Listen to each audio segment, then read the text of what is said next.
because... Okay, time to make a spool block. I have a lot of 1-inch strips and I wanted to use a lot of scrap blocks up, so we are gonna make a spool block. I'm gonna start out with various 1-inch by various lengths here. I'm gonna pick one up and I'm gonna start sewing these together. And I'm using a 1/4-inch seam.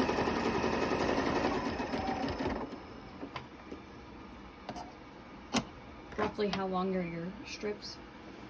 They're of varying lengths, but they need to be at least 3+ inches because my final product here is going to be a 3-inch by 3-inch rectangle. Finger press it open. Then I'm gonna add another log. So I'm gonna go ahead and add the next one.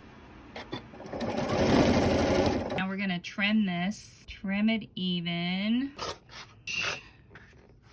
by 3-inch. This is almost pretty spot on, so just trim it just a little bit. And then I'm going to add, these are 3-inch pieces by 1.5. I'm gonna add one on each end.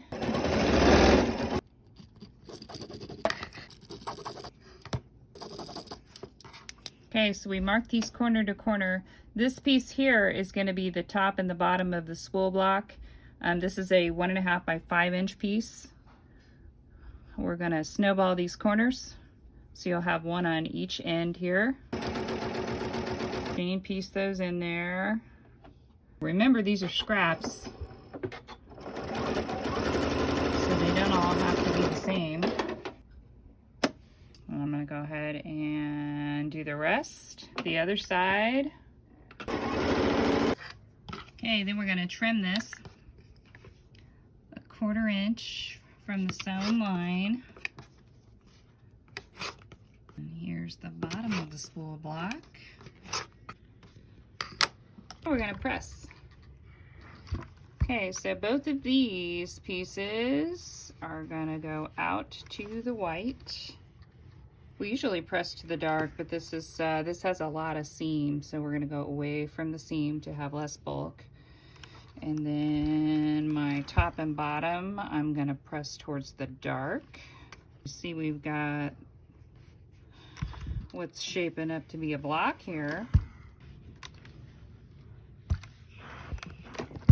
You can make this any size. You could start out with 2-inch strips. I've just made this to the size that works to maximize my scrap usage. Okay, then we're gonna pin a 1/4 inch down on the diagonal seam, 1/4 inch down on the straight seam. We're gonna line it up. Same on this side.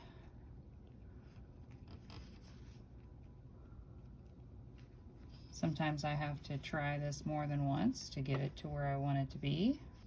That one we're gonna try again.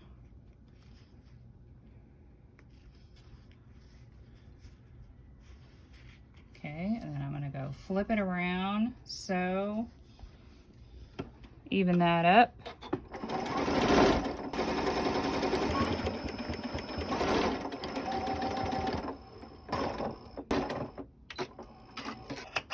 Okay, then we will press it, and you see how great that looks. And we're gonna press these out, finger press. And flip it around and finger press this side. We have a spool block.